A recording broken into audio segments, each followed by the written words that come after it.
Ladies and gentlemen, ever since the journey of justice for Mohbad, this has never happened. This has never happened. I repeat again. I want you to pay attention to this one. You will be going through a journey. And this journey, don't even think that it's going to be boring. It's going to be boring, it's going to be emotional, and you are going to be shocked. And also, within it, you'll be getting some form of reprieve, happiness within you, that justice for Mohbad and the journey so far, all your efforts have not proved useless or abortive. No, not at all. It has not been a wasted time. No, not at all. All your efforts has not been wasted.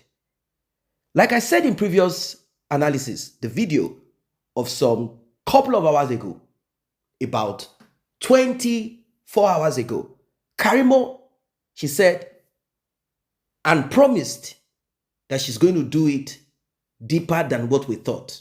And here we are. Karimo dropped it and I said to myself, no, we have to get it from the beginning till the end. There is no time to check time. There is no time to waste time on this one. No, not at all. I knew we were going to get to this point.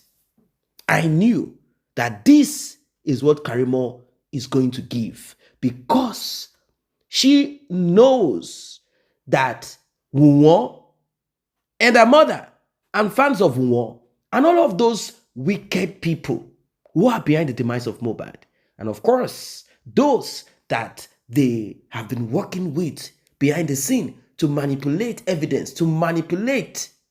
Do you know that a known online newspaper about 2 months ago had announced that DNA has been done, and the result is that that child belongs to Mohbad? These are part of the people that are working with them. But this time around, Karimo dropped it like what I call bombshell. Bombshell. You know, apart from her telling us that Wunmi's father and mother are cousins, can you believe it? Incest, number one, established. Unfortunately, that's the kind of family Mohbad found himself. Apart from her telling us, I'm a product of one night stand. But thank God that I did not end up living my life like a child from a one night stand. So deep, is it? Isn't it? Well, that's just a tip of the iceberg. You're about to hear more. And I want you to pay attention from the beginning till the end. Right now, Wunmi's mother, she has run crazy. That's the report we are getting. That an emergency ambulance has been sent because of what came out of the mouth of Karimo. She never expected it. She never knew that Karimo was going to take this step. She thought she could bully Karimo using her own bloggers. But here we are. I don't know if she'll be able to, if she'll be getting better. I don't know. Not at all. Don't forget to like and share. Tap on the subscribe button. Turn on the notification bell. Behind the fine boy. You gotta be careful. Behind the fine boy. Ẹjọ́ ẹ bá mi gbogbo ẹ̀yin tẹ́ jábí àmọ́ tẹ́ ń wò mí. Ẹjọ́ ṣọmọ ọdún 5 kò ní mọ̀ yàtọ̀ stepmother àti ìyá tiẹ̀. Pé mo máa gbọ́njú èèyàn tí mo kọ́kọ́ pè ní mommy, tí mo lanu tí mo pè ní mommy. Òun ni stepmother mi. Stepmother mi ni mo pè ní mommy. Mi ò rẹ́yẹ tó ṣe Abẹ́fẹ́ àti Jùmọ̀kẹ́ ṣó lórí burúkú nìyí ni. You are saying my story for me. My own story that happened to me, you are trying to help me analyze it. Ẹ kò yé wa pé 14 years lòun ti wà ń ta. Tóun ti ń bá Mohbad jìyà bọ̀. Ṣé stepmother mi náà ló tún ṣe oògùn sí Àṣànà? Ṣé stepmother mi náà ló tún ṣoògùn sí Jùmọ̀kẹ́? Tí Jùmọ̀kẹ́ ò tún fi dúró tọ́ Àṣànà Tasha na tún fi bọ́ta 14 years. Make it make sense. Yo mama drag o mama ṣe kò ní jẹ́ kó ṣe kíní ìgbà tó yá ó pé ìgbà tó dẹ̀ lọ tó ń check tó dẹ̀ rí pé wà okay jẹ́ ká wọn kúkú face. Olórí burúkú ni ẹ́ Jùmọ̀kẹ́, mi ò rẹ́yẹ tó ṣu ẹ́, mi ò dá ẹ mọ̀. Mi ò dá ẹ mọ̀. Tí orí nǹkan tó ní Káṣá Abẹ́fẹ́ wá máa bẹ́ẹ̀ ṣe yìí. Òun lẹ̀ṣẹ̀ tó ṣẹ̀ mí tí mi ò dẹ̀ ní dáríjì ẹ̀ until tó bá change. Jùmọ̀kẹ́, tí ayé máa fi parẹ́, mi ò ní dáríjì ẹ̀. Stop rubbing my pains on my eyes. Stop rubbing it on me. Mi ò lè jẹ gbogbo ìyà tí mo jẹ yẹn kó o wá máa sọ lójú àwọn àbúrò mi pé rọ́ ni mò ń pamọ́ ẹ. Kó o máa sọ fún àwọn aráta. I've told you times without number pé nǹkan tó o máa ń ṣe tó máa ń dùn mí ni pé o máa ń parọ́ fáwọn èèyàn pé o ò gbé mi lẹ̀. O máa ń parọ́ fáwọn èèyàn pé o máa ń wá wò mí. It's like kí bí Mohbad bí bàbá ṣe sọ pé stepmother fẹ́ láàmà bí Mohbad ṣe sọ pé stepmother no care. Stepmother no care yẹn ṣe mọ̀ pọ́rọ̀ ńlá ni ọ̀rọ̀ pọ̀ nú ẹ̀ ó kàn ṣọ́ọ̀tì ẹ̀ pé stepmother no care ni. Kí stepmother wá bọ́ta kí stepmother wá sọ pé òun tó wù kí ẹ̀ fún ẹ mọ bí Mohbad ṣe máa wà pained tó pé ṣé ó ya wèrè ni ó ṣe báyìí fún mi náà. Bọ́ ó mọ nǹkan tó ṣẹlẹ̀ kò lè dùn mí mọ́ ìgbà tí mo sì kà ẹ́ níyà ló máa ń dùn mí pé o máa ń sọ fún gbogbo èèyàn pé o ò gbé mi lẹ̀. Nísìn tí mi ò kà ẹ́ mọ́ nǹkankan àná ká ń ṣí ẹ. I do not care. I see now, Jùmọ̀kẹ́, I see you as my sworn enemy. Ẹ jọ̀ọ́ ẹ bá mi mute. Ẹ jọ̀ọ́.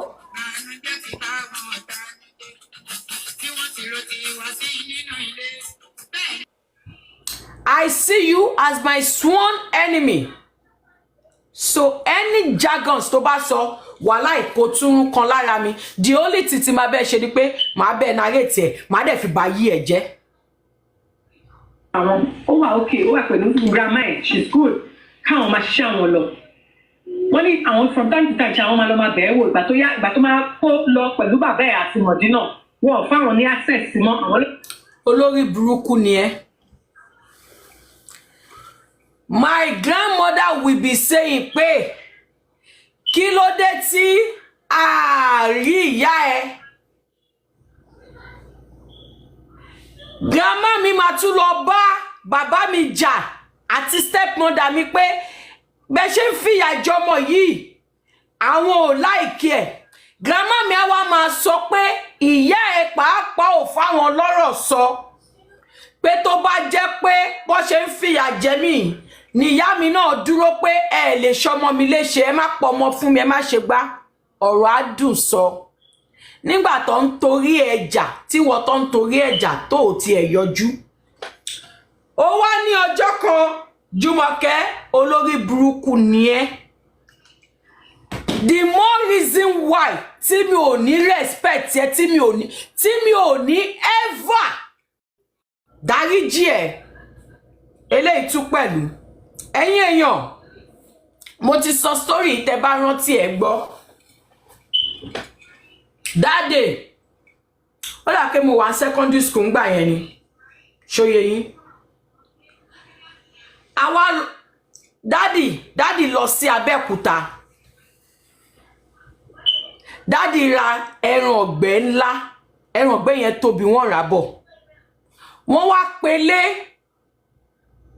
wọ́n ní ká wá gbé ẹran ọ̀gbẹ́ táwọn rà, ká wá gbé wá sílé so that a máa ti take care, a máa ti sè kán tó dé láti ọ́fíìsì lálẹ́.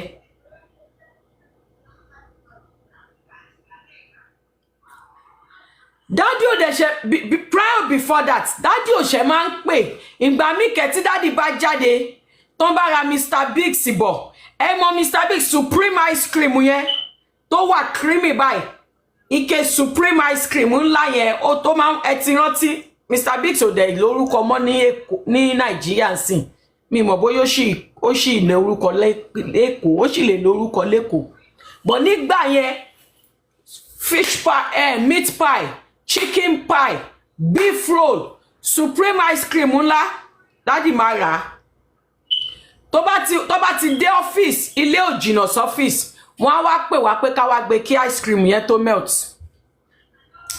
tàbí ó lè jẹ́ ẹran ọ̀gbẹ́ ó lè jẹ́ ìgbín anything tó bá ti rà bọ̀ tí ó lè wéètì kan gbé wálé lálẹ́ wọ́n á pè wá ká wá gbé á lọ sọ́fíìsì á lọ gbé. mo kàn máa ń gbọ́ kí ló fẹ́ ọkọ mi. ó wà nílé ọkọ ó wà nílé bàbá Súnkànmí wàá tún wá jẹṣẹ́ dádì mi lọ́fíìsì wọ́n á tún dú ẹ mọ́ òkè ilé bọ̀dá Láti wàá ṣara wúyẹ́ wàá tún lọ lé ọkọ ẹ Súnkànmí gan nídìí DNA at this point. ẹ jẹ́ kí n ṣàlàyé fún yín ẹ má bínú ẹ jẹ́ kí n dá àwọn ọmọ ìlú nǹkan ẹ á gẹ́dà jọ. ní ọ́fíìsì àwọn ọ̀rẹ́ dádì màmá sọ pé Kàrímọ́ ṣó ń gbúrò ìyá ẹ àṣìjọ wà ń jẹta àṣìjọ wà ní jẹta máa wá wò pé ṣé mo máa wò pé ẹ ṣìjọ wà ní jẹta ọ́fíìsì téèyàn bá fẹsẹ̀ rìn lọ ọ́fíìsì dádì ò ju bóyá 15 to 20 minutes walk sílé dádì lọ ìyá tí mo ti ń pòǹgbẹ àti rí tipẹ́tipẹ́ àṣé ìyá yẹn máa ń wá gba oko lọ́fíìsì dádì tí ò ju 15 to 20 minutes lọ kò dẹ̀ béèrè mi.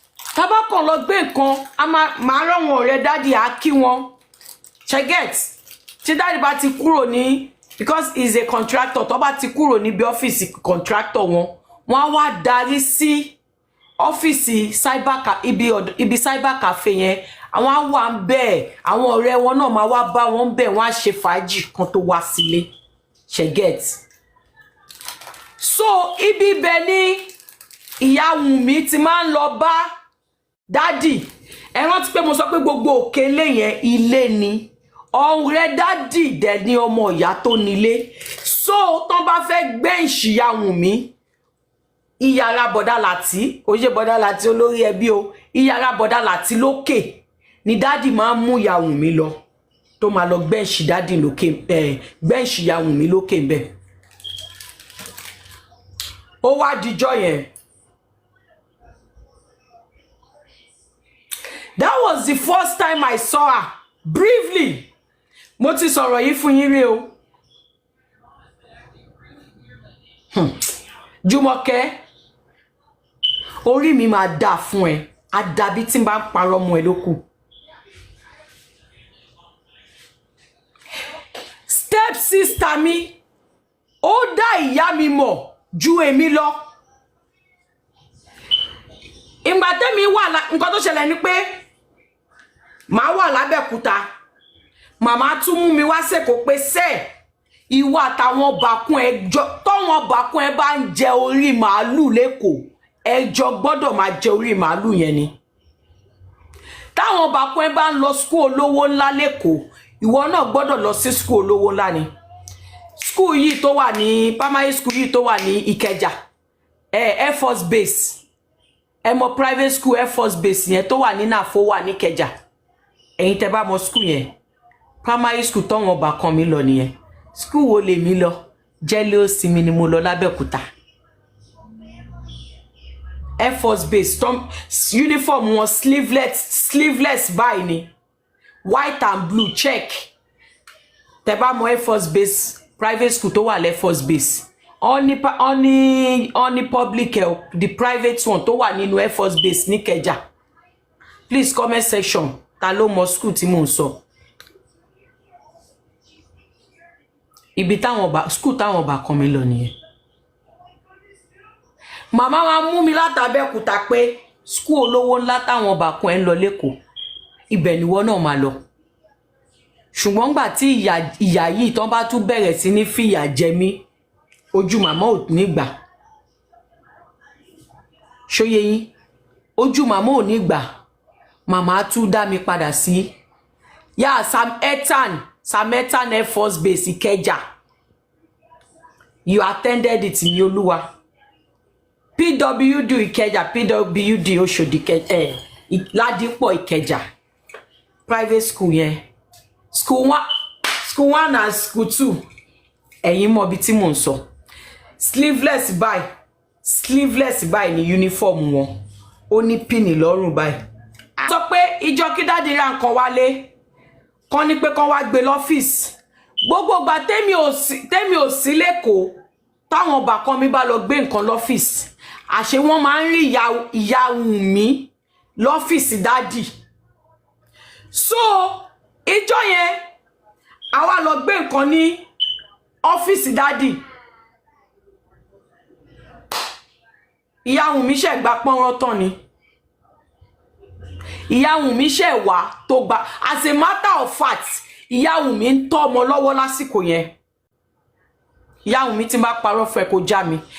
We had a conversation and you told me pé òun tọ́ ọmọ lọ́wọ́ ń gbà yẹn ni. Ọyún ẹ lúte báyìí ni. Òun fọ́mọ lọ́yàn lọ́wọ́ ń gbà yẹn ìyá Wunmi. We had that conversation. And you said it to my grandma. You told my grandma pé ẹ máa ń ríra.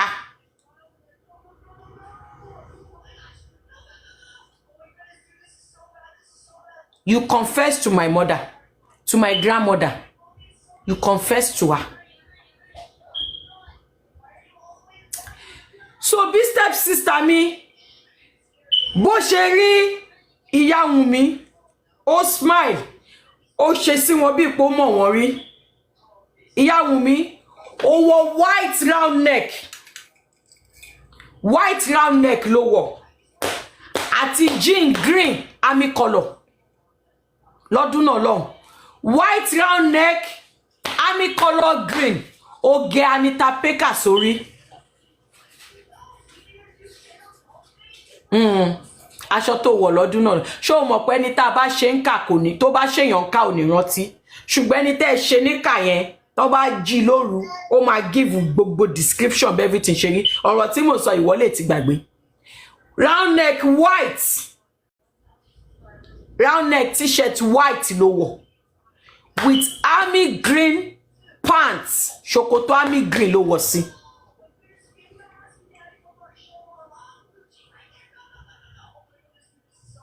Torí ẹ̀ ọmọdé ló ṣòro ṣẹ̀, ọmọdé ló ṣòro ṣẹ̀ jù, wọ́n ń gbàgbé nǹkan. Step sister mi ṣàṣe sí ẹ.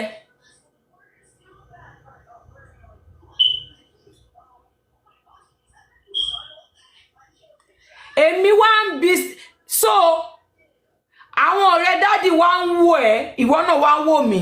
Ọkọ mi mo kàn rí tó dìde tó fọwọ́ kọ́ mi lọ́rùn, ọkọ mi báwo ni kíní kan ó ṣáà kí mi. Kò yé mi sí. Júmi làwọn ọ̀rẹ́ dádì máa ń pè ẹ́. Júmi baby. Ìyàwó lé ẹnìkan o. Táwọn ọ̀rẹ́ bàbá mi ń pè ní Júmi baby, Júmi ló ń pè ẹ́. Júmi ni bàbá mi náà máa ń pè ẹ́.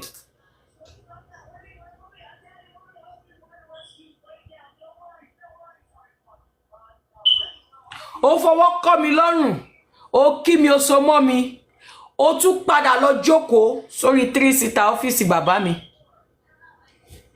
Agbẹ́rù tá fẹ́ gbé, a padà sílé.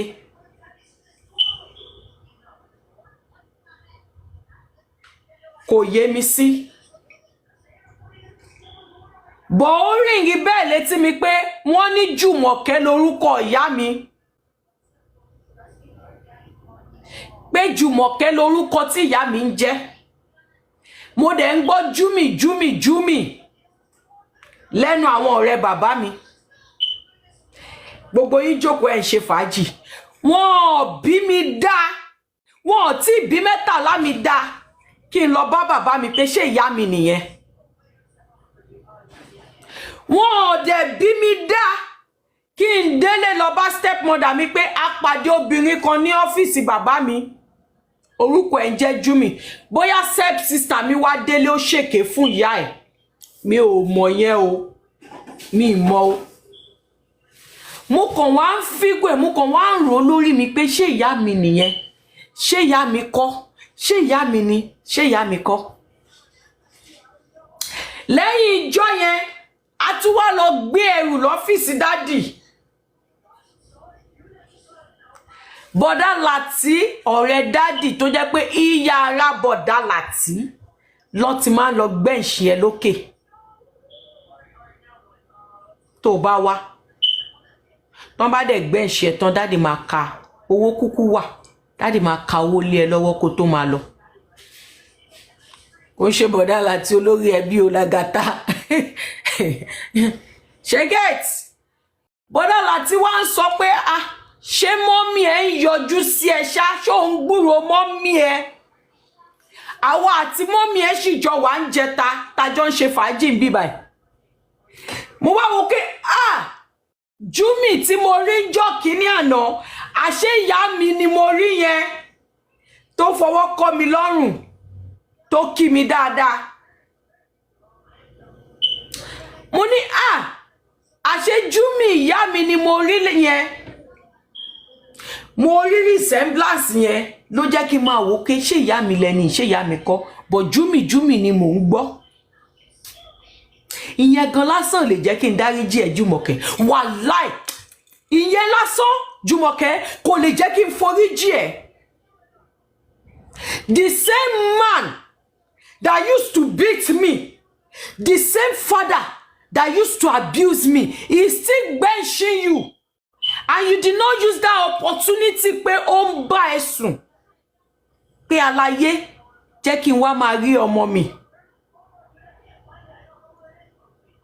even when he did not deny you my father never denied you access to me Jùmọ̀kẹ́ bàbá mi ò sọ fún ẹ okay ẹ jẹ́ ṣé bàbá tó ní kó má wá wo ọmọ ẹ ló tún bá ẹ sùn lẹ́yìn jọ bára yín sùn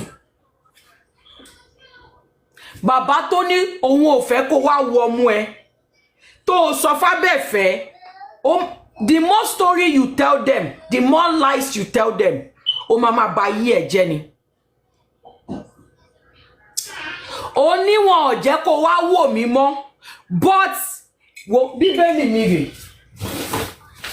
tí n bá parọ́ mú ẹ pé lẹ́yìn tó lọ tó ò kí wá bàbá mi ò kí ń dú ẹ mókèlè bọ̀dá Láti kẹ́lẹ̀ dáadáa fún mi kí Bíbélì dá fún mi but tí mi bá parọ́ mú ẹ gbogbo nǹkan tó ń ṣe pẹ̀lú àbẹ̀fẹ́ orí mi ẹlẹ́dàá mi máa dá fún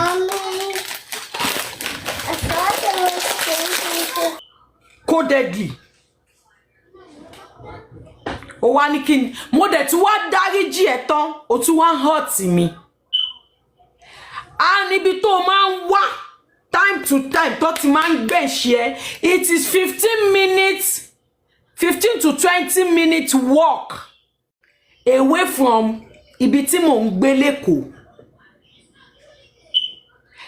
tó bá tiẹ̀ wá jẹ́ pé ẹgbẹ́ ìṣe ara yín tán mo fẹ́ yọjú sọ́mọ mi o ó wà ń lé lọ bá ń lè bó jẹ́ tí ó bá jẹ́ pé ìyàwó ilé ò ní jẹ́ kó wọlé bó jẹ́ lẹ́nu gate I can always come out of the compound kí n spend 5-15 bó tiẹ̀ jẹ́ 5-15 minutes kí n spend ẹ̀ pẹ̀lú ẹ̀ lẹ́nu gate ń bẹ̀ bó jẹ́ bisikíìtì ló máa rà wá fún mi bó jẹ́ bisikíìtì tó kéré jù báyìí ló máa rà wá fún mi màá sì mọ̀ pé ìyá mi ń wá wò mí Jùmọ̀kẹ́ you never showed up ẹ̀ẹ̀kan ṣó yẹn ni mo rí ẹ lọ́dọ̀ bàbá mi lọ́fíìsì bàbá mi but bọ̀dá Láti will always tell me pé àwọn rí mọ́mí ẹ lánàá àwọn àti mọ́mí ẹ ṣì wà papọ̀ ṣó ń pè ẹ́ ṣé Jùmọ̀kẹ́ máa ń pè ẹ́ ṣé wà tí Jùmọ̀kẹ́ máa ń ríra those are the questions ìgbà tó dẹ̀ bẹ̀ mí pé kí n dáríjì ẹ for the first time mo dẹ̀ question ẹ mo náà máa ń wá sọ́dọ̀ bàbá mi ilé bàbá mi ò dẹ̀ jìnnà sọ́fíìsì ẹ̀ṣẹ̀ wo ni mo ṣẹ̀ tó lè ṣé mọ̀ pé àwọn bàbá mi tó bá ti gba ọmọ wọn ò gba èmi lọ́wọ́ ẹ o ìwọ ló sá lọ wọn ò gbà mí lọ́wọ́ ẹ wọ́n ń retí kó máa wá wò mí gan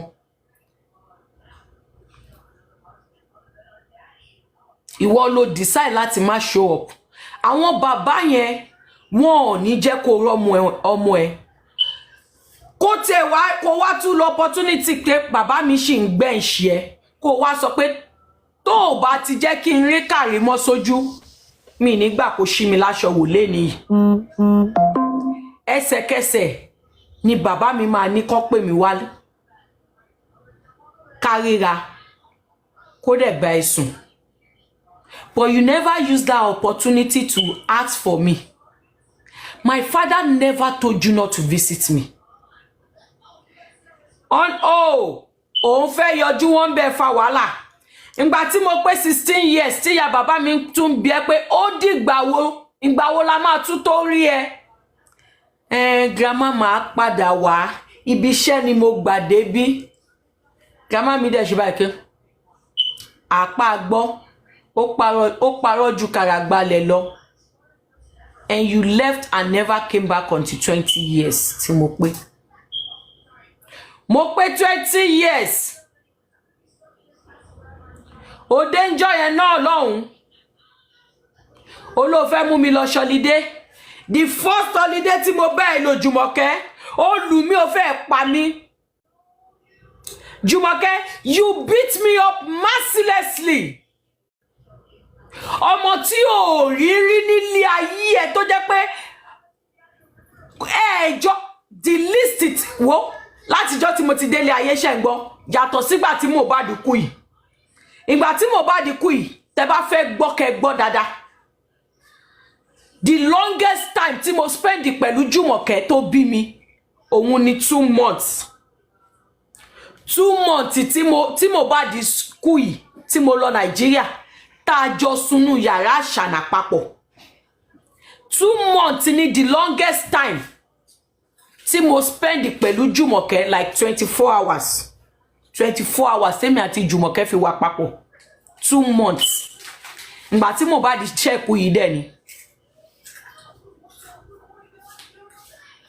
20 years of age agbolide ní school ni mo wá bẹ́ẹ̀ lò 2 weeks alákọ̀ọ́kọ́ ìgbà tí kẹ́tù bíbà ìmá ṣàlàyé yẹn kẹ́tù tó ṣá mi bíbà iron kẹ́tù tó ṣá mọ́ mi bíbà tọwọ́ mi ń bẹ́jẹ̀ kí ni mo ṣe ó lọ bí iṣẹ́ mo rí páṣọ ẹ̀ dọ̀tí yúnífọ̀mù ẹ̀ dọ̀tí mo káṣọ síta mo fọ̀ mi mọ̀ pé tó bá fẹ́ fọ yúnífọ̀mù ọlọ́pàá wọn kì í fọ okùn kí ló máa ń pe okùn yẹn náà èmi ò mọ̀ pé wọn kì í fọ okùn yẹn mọ́ uniform mi mọ̀ pé kó tó fọ uniform wọn máa yọ okùn yẹn lẹ̀ rank yẹn then ó ní nǹkan kan tó tún máa ń ké kúrò lára uniform kó tó fọ èmi ò mọ̀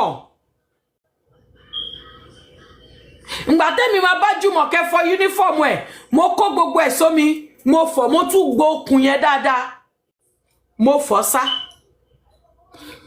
aṣọ bàbá Jùmọ̀kẹ́ mo lọ kó aṣọ grandpa mi aṣọ bàbá Jùmọ̀kẹ́ mo bá grandpa náà fọṣọ wọn mo wá fọṣọ yẹn tán mo gbàgbé sùn lọ buttons ó ní àwọn kankan tó máa ń ké kúrò lára uniform wọn àtòkùn yẹn kó tó fọ̀ èmi ò mọ̀ nígbà tí mi fọ̀kan rí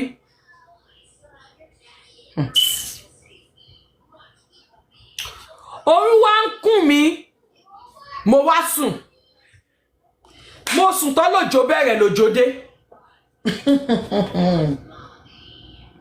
lòjò bá dé olórí burúkú Súnkànmí dẹ̀ wá ń ta tó ń gbá bọ́ọ̀lù ó rí pé mo fọṣọ ìyá òun kò lè ka òjò pa gbogbo aṣọ òjò pa yúnífọ́ọ̀mù Jùmọ̀kẹ́ mọ́lẹ̀lẹ̀ Jùmọ̀kẹ́ tí ń bá parọ́ mú ẹ Ọlọ́run á dájọ́ láàrin èmi àti ẹ òjò pa yúnífọ́ọ̀mù yẹn ó jọ mọ́lẹ̀ iyẹ̀pẹ̀ pupa dẹ̀ ló wà ńlẹ̀lẹ̀ òjò jọ mọ́lẹ̀ àti gbogbo aṣọ bí Jùmọ̀kẹ́ ṣe ń bọ̀ èmi dẹ̀ sùn èmi sì ń sùn bí Jùmọ̀kẹ́ ṣe ń bọ̀ láti ibi iṣẹ́ tó rí yúnífọ̀mù ẹ̀ lẹ́ẹ̀lẹ́ báyìí tó rí yúnífọ̀mù ẹ̀ lẹ́ẹ̀lẹ́ tó wọlé báyìí ó lù mí ó fẹ́ lù mí pa ó lù mí ó fẹ́ lù mí pa lọ́mọ tí kò tọ́mọ tó ti gbélẹ̀ lóṣù mẹ́ta tó jàjà wá bẹ́ẹ̀ ṣọlídé 2 weeks holiday 2 weeks àkọ́kọ́ láyé mi nígbésí ayé mi agbọ́lídé 2 weeks ní secondary school Jùmọ̀kẹ́ wá ní 20 years of age mo lọ bá ṣọlídé mo wá bá fọṣọ ẹ̀ òjò wá pa Jùmọ̀kẹ́ dé ó bá aṣọ ẹ̀ lẹ̀lẹ̀ èmi sì ń sùn lọ́wọ́ aṣọ kílẹ̀ ń pè láṣọ yìí aṣọ tó ga mo fọ̀ tán mo tún kó ti grandpa mi bàbá ìyá mi Ṣífadé Sànyà mo tún kó mo tún fọ̀ ó wá rẹ̀ mí mo gbàgbé sùn lọ ó wá wọlé ó bá mi lójú oorun tó kó bítì fún mi báyìí ó fẹ́ lù mí pa bàbá Jùmọ̀kẹ́ wá gbọ́ igbe mi torí inú ilé bàbá ẹ̀ ló ń gbé lépè ńgbà yẹn bàbá ẹ̀ wá ní Júmi kí ṣe kí wọ́n ṣe wà ọmọ gidi ìwé mi mo bá ṣe sọ̀jẹ̀bú pé ọmọ dáadáa yìí ó fọṣọ ẹ̀ tán ó tún wá kó aṣọ tòun náà aṣọ wọn tó jẹ́ pé dry cleaner ló máa ń fọṣọ àwọn ọmọ iye táwọn fi ń fọṣọ péjọ tọmọ yìí ti dé ló ti ń wá tí n bá fọṣọ grandpa mi tán the first time tí mo kọ́kọ́ bá grandpa mi fọṣọ bàbá Jùmọ̀kẹ́ new note ẹ mọ̀ kí mo sọ pé bàbá Jùmọ̀kẹ́ náà lówó lọ́wọ́ ọkọ̀ tó ti bàbá mi bàbá Jùmọ̀kẹ́ ka new note 5,000 naira ó kò lé mi lọ́wọ́ bàbá yẹn wà surprise pé adúrú aṣọ tó tó yìí apèyàn chief agbádá ni complete tòkè tilẹ̀ mo dẹ̀ jókòó tí mo dẹ̀ fọ́ tán ìyàwó kékeré tó wà lọ́dọ̀ wọn ló ní kó wá pè mí wá òun àti bàbá dẹ̀ ka 5,000 fún mi wọ́n ní kí n lọ náà first time tí mo kọ́kọ́ bá grandpa fọṣọ nìyẹn bọ́jọ́ tá ń sọ yìí mo fọ́ ti Jùmọ̀kẹ́ mo fọ́ ti grandpa wá ń sọ fún Jùmọ̀kẹ́ ń jẹ́ ẹ pé ọmọ tí ò rí rí tó jàjà wá bẹ́ẹ̀ ṣọlídé ṣé wo fẹ́ lé lọ when ní common sense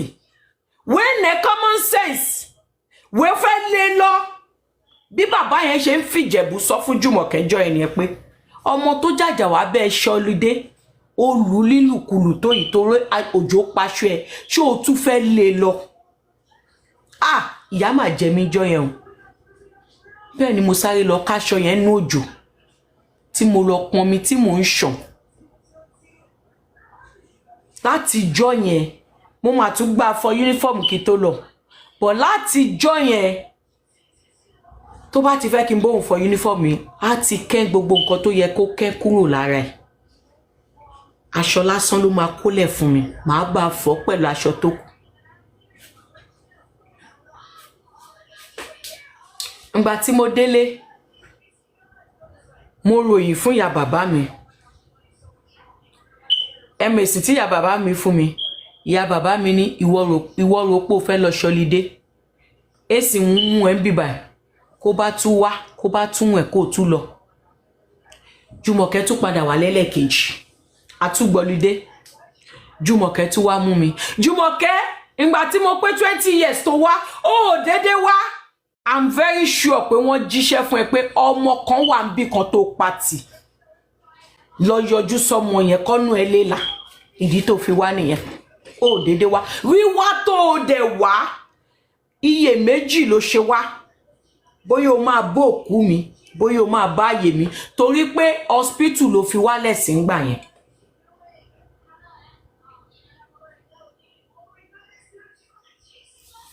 ẹ jẹ́ ká máa sọ̀rọ̀ so mo máa tún padà lọ lẹ́lẹ́kejì o mo tún lọ ṣọlídé nínú ilé ìwájú ta kọ́kọ́ lọ ìgbà yẹn ó ti wà níjẹ̀bú òde nílé ọkọ kẹrin ìjẹ̀bú òde ló ti nà mí Jùmọ̀kẹ́ bọ́ta oróró má yà Jùmọ̀kẹ́ fọwọ́ gbá ọyàn méjèèjì ni mo ṣe sọ fún ẹ pé Jùmọ̀kẹ́ èpè ẹ ò lè jà mí ó ṣẹ̀ṣẹ̀ ń fi ọyàn àti òbò ṣẹ́ èpè fún mi Jùmọ̀kẹ́ ó ṣẹ́ èpè fún mi níta níjẹ̀bú òde ìyá àgbàlagbà kan dẹ̀ ń kọjá lọ ó ní ìkànnì ẹ ṣé wọ́n rè bí ọmọ yìí ó bọ́ta ní ìjẹ̀bú ló di olówó yìí òun fi ọyàn àtàbẹ́ ṣépè fọmọ tó bí ẹ̀yin èèyàn ẹ bi mí ìdí tí Jùmọ̀kẹ́ fi ṣépè fún mi ńjọ́ yẹn Jùmọ̀kẹ́ fẹ́ lọ gba owó skul Súnkànmí nílé bàbá Súnkànmí mi ò mọ bàbá Súnkànmí rí èmi wá ṣọlidé ni Jùmọ̀kẹ́ ò tó ẹrú tó ń délé bàbá Súnkànmí ọrùn àgbé lásìkò yẹn kò tó ẹrú tó ń délé bàbá Súnkànmí nígbà yẹn Jùmọ̀kẹ́ wá fọ́ọ̀sì mi ìyá Wunmi mama lé Súnkànmí lọ sógò ló ń tó nílé bàbá ẹ̀ Súnkànmí ládùúwà bọ̀dá Ṣọlá ládùúwà òun ni bàbá Súnkànmí no stop that stop dandan come and take Jùmọ̀kẹ́ ní dandan kí n tẹ̀lé Súnkànmí lọ sógò ló ń tó nílé bàbá ẹ̀ mo ní tí n bá lọ sílé ọkùnrin mi grandma máa sọ̀rọ̀ sí mi tí dádì mi náà bá gbọ́ pé mo lọ sílé dádì Súnkànmí wọ́n máa nà mí pé ṣọ́lidé tí mo lọ ṣe nìyẹn mo ní mọ́mí ẹ̀ mọ̀kan tó ṣẹlẹ̀ ẹ pé grandma pé ẹ fẹ́ rán èmi àti Súnkànmí lọ sógò ló tó nílé dádì Súnkànmí Jùmọ̀kẹ́ lù mí ó fẹ́ lù mí pa àṣé èmi ò mọ̀ pé ní Ìjẹ̀bú Òde Jùmọ̀kẹ́ parọ́ fún wọn bẹ̀ pé bàbá kan náà ló bí gbogbo wa bó ṣe parọ́ fún àwọn Mohbad náà pé bàbá kan náà ló bí wa èmi ò mọ̀ pé ó ti parọ́ fún wọn bẹ̀ pé bàbá kan náà lòun bí gbogbo wa fún èmi ṣáà ń sọ pé mi lọ ẹ pé ìyá bàbá mi tó bá ní kí n lọ sílé bàbá Súnkànmí máa lọ you are telling me to go to another husband's house tí n bá lọ síbẹ̀ tó bá lọ fògùn sóúnjẹ fún mi ńkọ́ àbí tó lọ dànkọ́lẹ̀ fún mi ńkọ́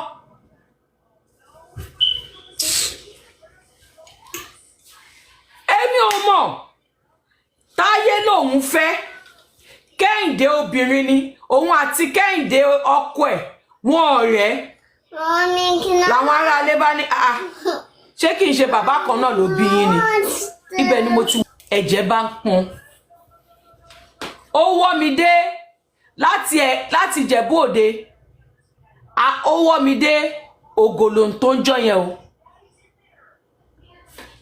nígbà táwa dé ògòlò tó ṣàmọ̀ kémi ò mọlé bàbá Súnkànmí náà dẹ̀ lè dá lọ sí ògòlò láti Ẹ̀pẹ́ láti Ìjẹ̀bú Òde nígbà táwa dé ògòlò Jùmọ̀kẹ́ ayé ẹ̀ òun mi ayé ẹ̀ ṣamálámálá ẹ mọ̀ kan tí Jùmọ̀kẹ́ wá ṣe ìyá wọn ó wá dúró ní ọ̀dọ̀ àbókí kan what do you want now owó lé fún wa Jùmọ̀kẹ́ tí wà ẹ bá dá ń bẹ̀ ó ní fọ́ọ̀sì mi pé kí n lọ Jùmọ̀kẹ́ tí wà ẹ bá dá ń lé bàbá Súnkànmí ó ní dúró lọ́dọ̀ àbókí kò náwó lé fún mi àti Súnkànmí pé ká lọ sí ibẹ̀ ṣebí ilé ọkọ ẹni àbí ilé ọkọ ẹ̀kọ́ ìgbà tó ṣá kẹ́tù yẹn orí dining table Táyé bọ̀dá Táyé ló wà ó mú ó ṣá ẹnu ẹ̀ mọ́ mi ẹ mọ àwọn kẹ́tù onírin yẹn kò ń ṣe kẹ́tù stainless fake yẹn o onírin original yẹn ó ṣá mọ́ mi bí ibẹ̀ kọ́kọ́ funfun wá kẹ́jẹ̀ wa tó máa yọ pẹ̀lú ẹ̀ ló ṣe wọ́ mi dógòlò tó ibi ìbàyìí náà àpá kékeré tó wà níbi ìbàyìí náà Jùmọ̀kẹ́ ìwọ náà ló fún mi lápá yẹn àtiwọ́ àti bàbá mi àti ìyàwó bàbá mi àtàwọn ọba kan mi gbogbo yín lẹ́jọ́ abuse mi ó ń ṣe saint ìwọ gan lù mí ó fẹ́ lù mí pa ó ti gbàgbé pé oníkòbókò ó ti gbàgbé pé oníkòbókò ó ti gbàgbé pé bẹ́ẹ̀ ọ̀tọ̀ ọlọ́pàá ẹ tó máa ń wà ń wèsì ẹ ó ti gbàgbé pé òun ló fi nà mí Sórí tẹ́yìn ó mọ̀ ké ìwọ ó mọ̀ ké mo rántí belt ọlọ́pàá tó flat by tó fẹ̀ at least ó máa tó inchi ó máa tó ruin ó máa fẹ̀ tó yìí tó máa ń dè mọ́nú òun ló fi nà mí àti kòbókù ẹ ọmọ tó ò rírí tí ò bẹ gbérí tó wá bẹ ṣọlidé tó nà tó yẹn lẹ́dàá mi á da fún ẹ Jùmọ̀kẹ́.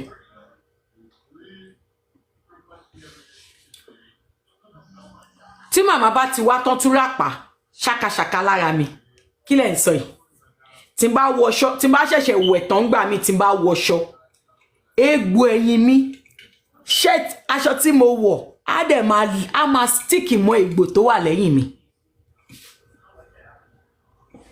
Kò sẹ́ni one of you tó lè deny ẹ̀ pé ẹ̀nà mi náà wèrè lè deny ẹ̀ bóyá torí ẹ̀ náà lọ́lọ́run ṣe wá wò ló taari ọkọ tí ò ní máa nà mí náà kùnà sí mi because mi gbọ́dọ̀ jẹ̀yà tí mo jẹ lọ́wọ́ ìyá tí mo jẹ lọ́wọ́ stepmother tí mo jẹ lọ́wọ́ step siblings àti bàbá àwọn ń kù náà wà ń bẹ tí ò ló ń kà mi ò gbọ́dọ̀ jẹ̀yà yẹn kí n tún wọlé ọkọ kọ́kọ́ tún máa gbá mi ń gbọ́lù ó gbọ́ lórin yẹn ni ó ní ìyá mi ò gbọ́dọ̀ jìyà kémi ọmọ tún jẹ mi gbọ́dọ̀ jẹ̀yà yẹn kí n tún wọlé ọkọ kí n tún máa fìyà mú mi ìgàrí bàbá Jordan ó tí ì dé o àmọ́ bíkíbi tó bá wà ní wákàtí ọwọ́ yìí ẹlẹ́dàá mi á máa bá mi ṣàdúrà fún ẹ ó ṣe tó sọ mí di pọ́ǹchì báàgì o. Sórí ìbàjẹ́ tèmi tó fẹ́ bàjẹ́ èmi màá bẹ́ẹ̀ sọ mi dẹ̀ ní fikún mi ní mú kúrò. Jùmọ̀kẹ́ ọpọlọ ẹ ti kú ó ní làákàyè wàláì ó ní làákàyè ojú dẹ̀ ń gbà mí tí pé mo tara ẹ̀ jáde ẹ jẹ́ ká máa gbọ́ lọ. Gbogbo àwọn cousin mi tọ́jọ́ bí wá ń gbà kan náà gbogbo wọn lọ ṣáájú mi ṣe tán because màmá mú mi kúrò kan lẹ́kọ̀ọ́ ní school lẹ́kọ̀ọ́ màmá mú mi kúrò ńbẹ̀ a fẹ́ ṣe junior WAEC ni ìgbà tí máa dé Baptist Girls College lábẹ́òkúta tí máa débẹ̀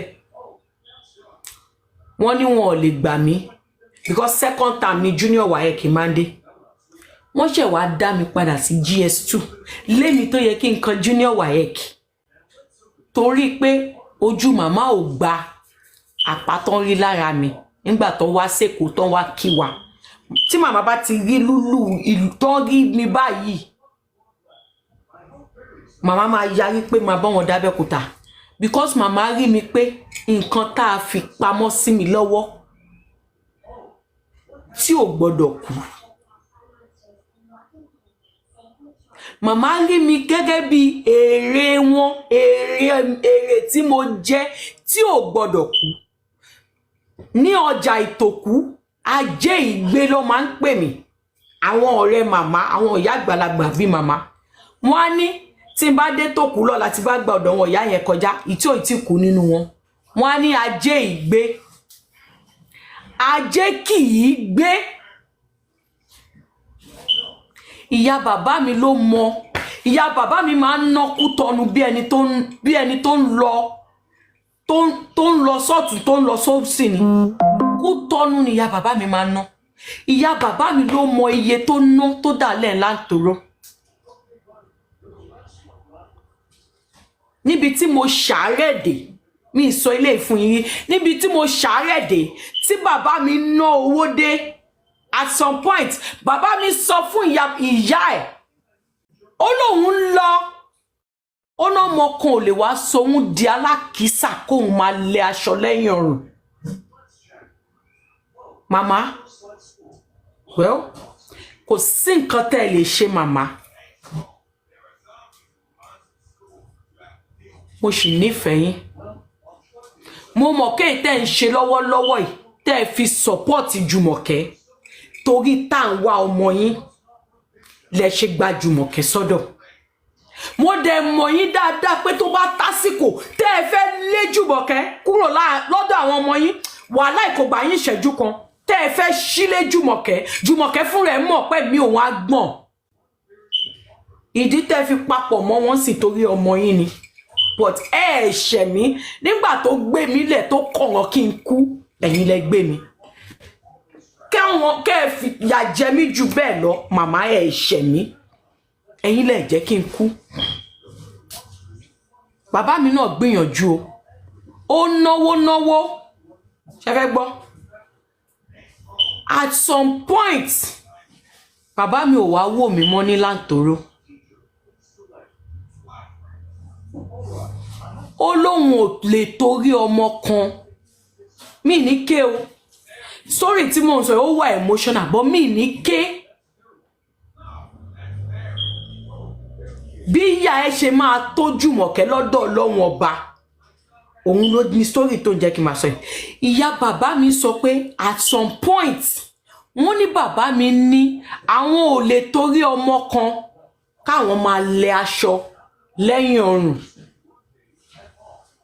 bàbá mi náà wá sí Lantoro mọ́ wọ́n ń fowó ṣọwọ́ but tẹ́lẹ̀ gbogbo ìgbà tí Jùmọ̀kẹ́ lọ yẹn wọ́n á máa wá látẹ̀kọ̀ wọ́n á máa wá wo màmá lọ hospital nǹkan tó bá ní wọ́n á mú wá wọ́n á máa wá wọ́n máa lọ but he said that statement at some point kí lẹ̀ ń sọ yìí mo ṣe àárẹ̀ tó jẹ́ pé kéèyàn ṣàárẹ̀ fún dídí ọdún kan ó lé kó dẹ̀ máa gba ẹ̀jẹ̀ back to back fún over a year mọ iye tó fi ń ra ẹ̀jẹ̀ ni àmọ́ oníṣòwò tó rí tajé ṣe níyà bàbá mi ẹjọ́ tí ò bá sówó lọ́wọ́ ìyá bàbá mi tó ń kówó lẹ̀ tó fi ń ra ẹ̀jẹ̀ tó ń fà sí mi lára níbo ni mo fẹ́ wà bàbá mi náà lọ ó lóun ò lè dá lákìsà torí òun bímọ òun náà lọ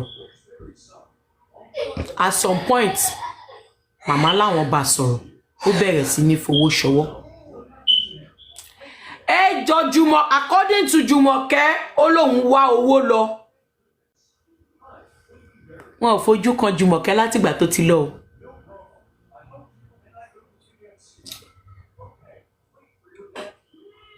ngbà tó yá wọ́n discharge wọ́n wálé màmá wa ń lọ sọ́jà ṣóyè yín màmá ń lọ ọjà wọ́n ń bọ̀ ìyá Jùmọ̀kẹ́ ìyá kẹta tó bí Jùmọ̀kẹ́ gbogbo ìgbà tí Jùmọ̀kẹ́ fi wà yẹn kó tó lọlé lọ máṣọ ìyá yẹn náà wá pẹ̀lú ṣé mọ̀ kẹ́ ńgbà tó gbé mi wá láti mo fẹ́ mention yẹn ìgbà tó gbé mi wá láti Ìjẹ̀bú ṣé mọ̀ kóhun ní kọ́kọ́ ló gbé mi wá ó wá pẹ̀lú ìyá kẹta grandma mi ò tiẹ̀ like ìyá tó bí Jùmọ̀kẹ́ rárá torọ́ ní ìyá tó bí Jùmọ̀kẹ́ náà kò ní àjò ọmọ ìgbà tí ìyá tó bí Jùmọ̀kẹ́ kú grandma mi ò tiẹ̀ ṣe bí pa wọn gbọ́ ìgbà tí ìyá kẹta tó grandma Jùmọ̀kẹ́ tó kú grandma mi sọ fún Jùmọ̀kẹ́ pé grandma mi ra aṣọ fún gbogbo ìyàwó lé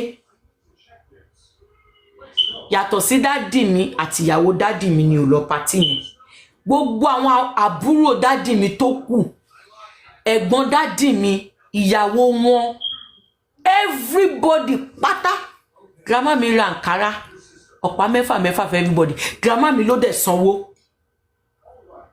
gbogbo family ló lọ mo ṣì wá Nàìjíríà gbà yẹn grandma mi wá ń sọ fáwọn ọmọ wọn grandma mi gbé fóònù grandma mi wá ń sọ fáwọn pé ìyá yẹn tẹ́ ẹ̀ bá gbàgbé ìyá yẹn ló wà pẹ̀lú wa ní Lantoro ìyá dáadáa nìyá yẹn ẹ bá mi fowó sẹ́ńfílòpù tàbí owó yẹn máa ná dẹ́ bá débi olókù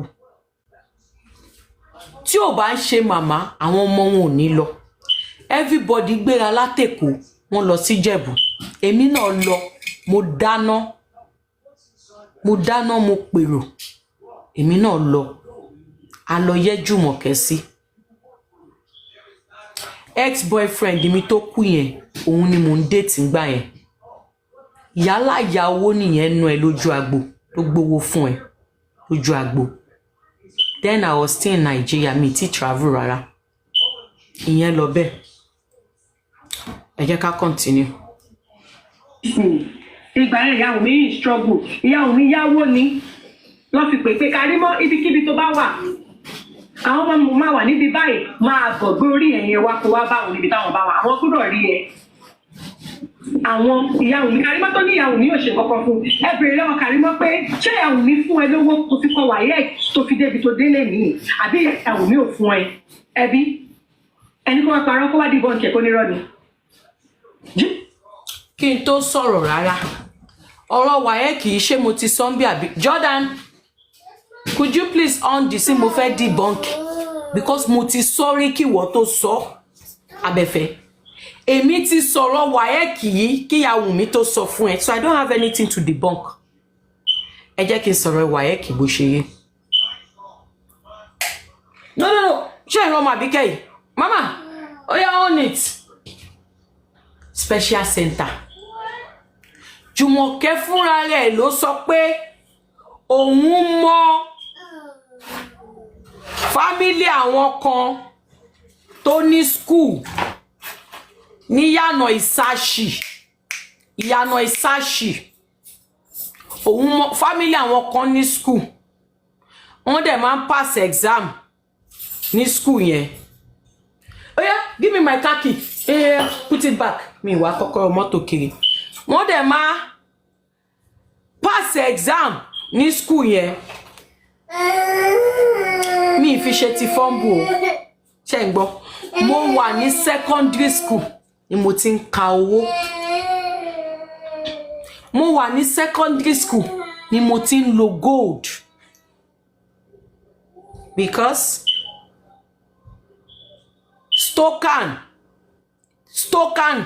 stoking kọ àbí stoking ada fún ẹ is not stoking stokan STOKHAN stokan Ìyànà Ìsàṣì yeah stokan lórúkọ school yẹn mo wà ní secondary school ni mo ti ń ka owó ni mo ti ń lo gold she get toríjọ́ Saturday tí n bá lọ school tí n bá lọ shop mama mo máa mówó wálé ni yellow and green á dá fún yín check green ṣé check green àbí plain green lemon bí lemon báyìí ni bí color yìí ni bí color yìí ni green tó ń lò I may not be in this situation ẹ̀yin olórí burúkú ọmọ ọ̀ràn kíran tẹ́ẹ̀rẹ́ ni bí yín adẹ̀dẹ̀ bí tá ti máa sanwó Jùmọ̀kẹ́ torí bá ń bá orí rojọ́ orí mi máa dà fún ẹ mo fẹ́ sanwó ńjọ́ yẹn Jùmọ̀kẹ́ tí orí bá ń bá orí rojọ́ ìṣẹ̀dá mi ó máa dà fún ẹ Jùmọ̀kẹ́ mo fẹ́ sanwó ńjọ́ yẹn ó bẹ̀ mí Jùmọ̀kẹ́ ìwọ ló bẹ̀ mí pé kí n jọ kí n jẹ́ kó sanwó exam yẹn Jùmọ̀kẹ́ wá sọ gbólóhùn kan àdàbí Jùmọ̀kẹ́ tó bá yẹ pé ó sọ gbólóhùn yẹn pé látijọ́ tó ti bí mi ó nípa nínú ayé mi kí n jẹ́ kó sanwó yẹn kó lè jẹ́ ipa tó máa nínú ayé mi tó bá jẹ́ ó sọ bẹ́ẹ̀ ọyàn ẹ tí mo mú ó ṣèdájọ́ ṣùgbọ́n tó bá jẹ́ pé ó sọ bẹ́ẹ̀ ọyàn ẹ tí mo tún wá mú yẹn á ṣèdájọ́ fún ẹ. You begged me pé látijọ́ tó ti bí mi kò sí nǹkan tó lè náwó sípò ṣẹ́nu ayé mi pé kí n jọ kí n jẹ́ kó san owó yẹn ló ṣe l'opportunity láti san owó yẹn tèmi àyè látijọ́ tí mo ti délé ayé wàhẹ́ẹ̀kì kan ṣo 14,000 tó lórí burúkú sanwó ẹ̀ lórí tọ́ka sínú ayé mi Jùmọ̀kẹ́ látijọ́ tó ti bí mi sọ nǹkan tó rà aṣọ bébí àbí nǹkan kan tó rà fún mi nígbà tí mo wà ń bébí kó tó gbé mi lẹ̀ lóṣù 3 lábẹ́kúta Ṣẹ̀fíù Àlàó wọ́n ti ra aṣọ Jùmọ̀kẹ́ olórí burúkú ni ẹ́ máa wo ibi tó rán àbẹ̀fẹ́ dé èmi abẹ́ kífá débẹ̀ bàbá láfíà popular musician àfi tí wọ́n bá tún máa gbowó lọ́wọ́ bàbá tèmi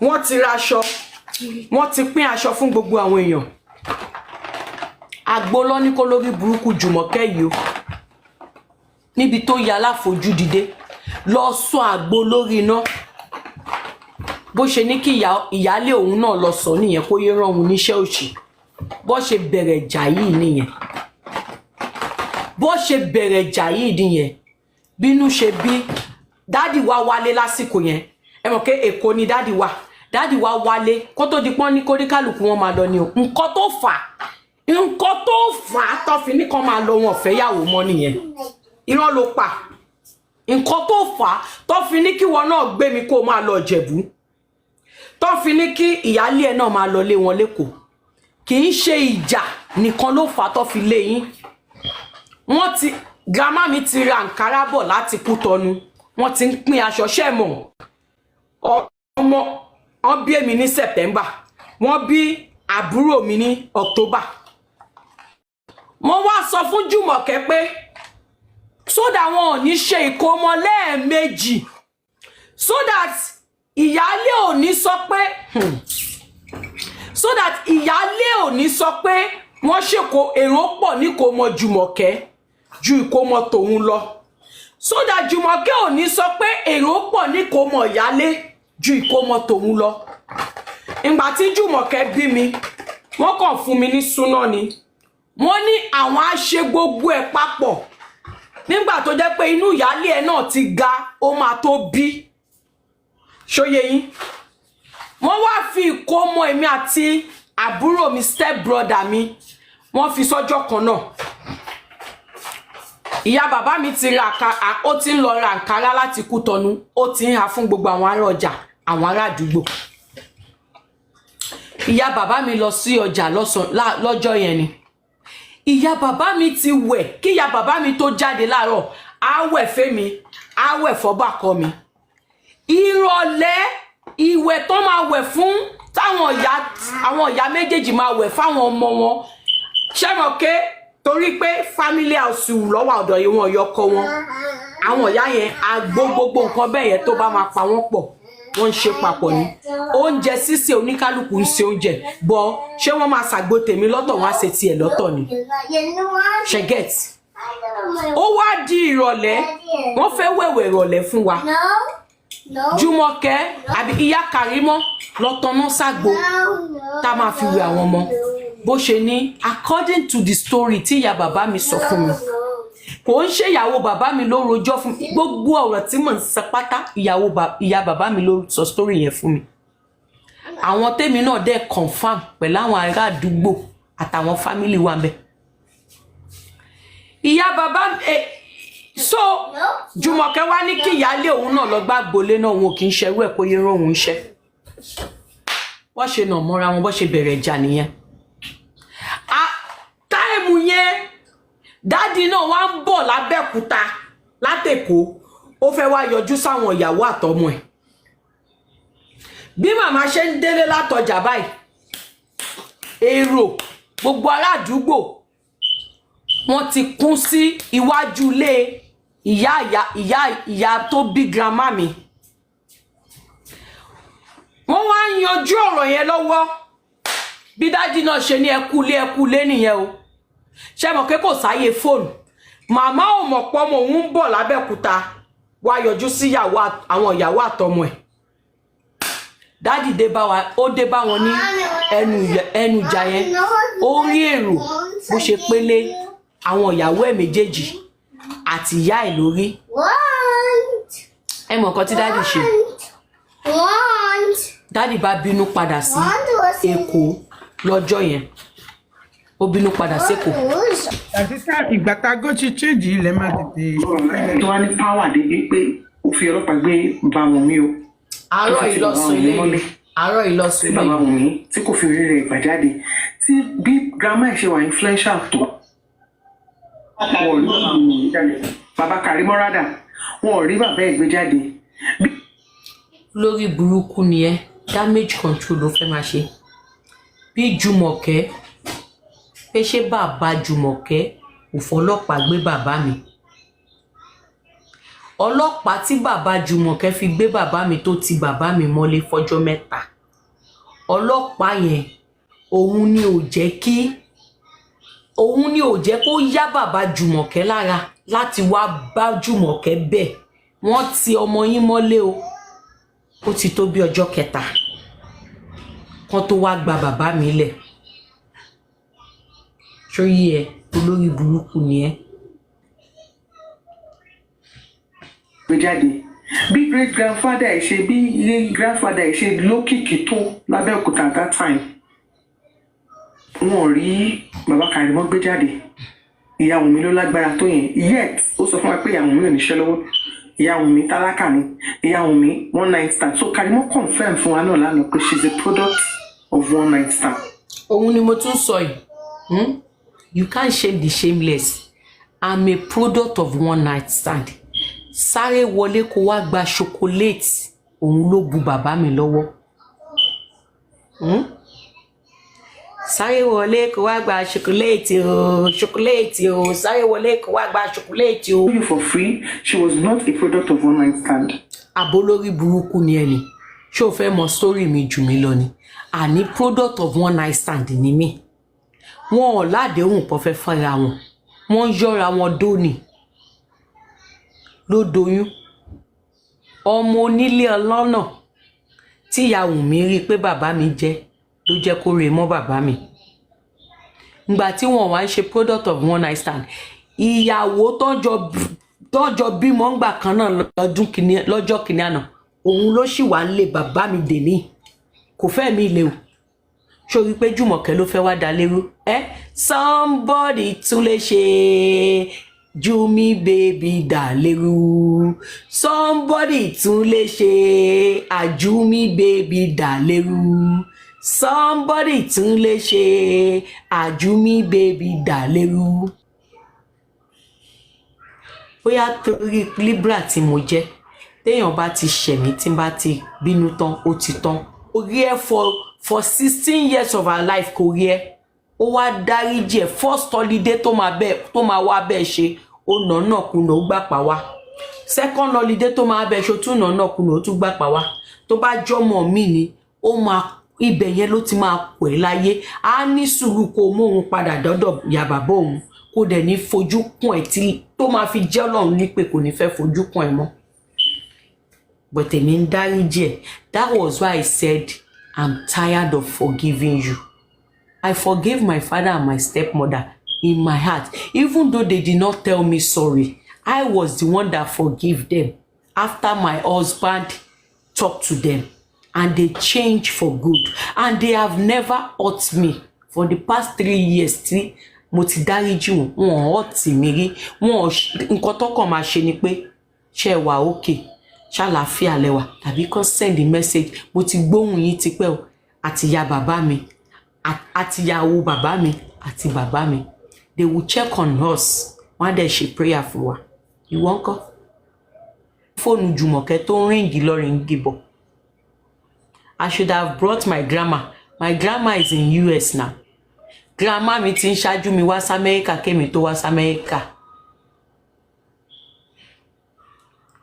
Nínú ọmọ mẹ́jọ tó bí àwọn méjì péré ló wà Nàìjíríà nù wọn nínú ọmọ mẹ́jọ tí grandma mi bí ìtó wà London wà ńbẹ̀ ìtó wà ní Amẹ́ríkà ló pọ̀ jù so when I tell you pé ilé tí mo ti jáde ilé níbi níran ó bímọ mẹ́jọ méjì péré ló wà Nàìjíríà nù àwọn tó kù Amẹ́ríkà àti London lọ èmi náà ṣe ti bẹ̀rẹ̀ nǹkan tèmi náà là mọ́lẹ̀ ṣé mi tí mo la nǹkan tí mo là mọ́lẹ̀ yẹn ni máa wá sọ pé ogun bàbá kan rànjú mọ́ mi èmi ò gbójú lógun bàbá tó bá fún mi déédéé tí ò bá tún fún mi déédéé mi ì gbójú lógun bàbá torí láti kékeré which recording is she playing which recording is she playing. a ṣe fún ẹ. àwọn ọmọ máa ṣe pé wọ́n mi ló fẹ́ fún òun lè bọ́nú ẹ̀ ìwọ́n sọ̀tàn ìyá ẹ̀ òun sọ̀tàn ìyá tó fi ẹ lọ́wọ́ tó la ìtàn ẹ̀ sílẹ̀ tó wà lágbèjà ayé àti ọ̀run tó ta ẹ̀jẹ̀ ní ẹni orí tó bí òun máa kú àbò òun máa yé. kò ní dá fún Jùmọ̀kẹ́. ìwọ wà ní kò yẹ fún náírà Jùmọ̀kẹ́ máa kú ní bájá ṣe ń kú tó ń jẹ òun ṣe yọtọ̀ mi ìyá ẹ̀ wà nínú ìlera solid my 9 months. ó máa kí nira yẹn ló máa pa. tó bá yí sọ̀rọ̀ àwọ̀ síbi ìwọ́n sọ̀tàn yìí. ó máa kú ni Jùmọ̀kẹ́ máa kú tẹ̀yìntẹ̀yìn ni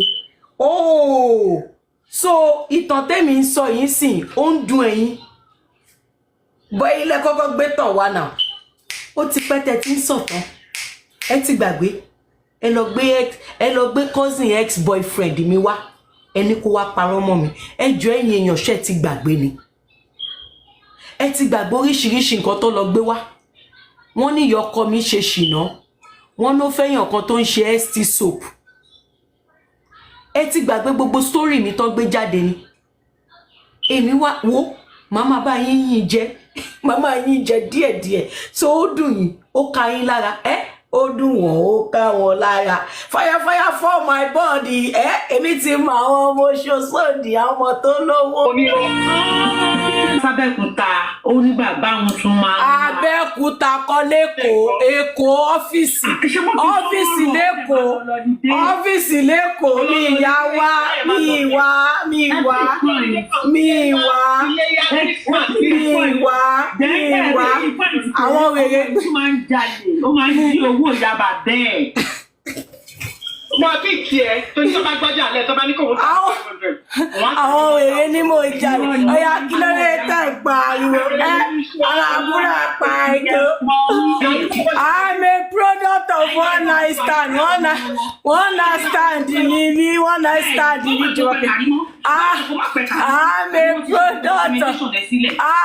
product of one night stand I'm a product of one night stand one night stand. bó ṣe lọ ló ṣe máa bọ̀ máa fọ́ra ẹ máa jára ẹ jọ̀wọ́. mo ìsọ́lá lọ mo ní ó dùn mí kan fẹ́ ṣe pè yá yẹn mo ní kẹ́ni mo mọ̀ pé fẹ́ pè yá yẹn àwọn information kọ̀ọ̀kan wà tá a máa fún ìyá yẹn àwọn nǹkan tó ṣẹlẹ̀ nínú we can still give it to her. You can still give that to her. I'm winning. I'm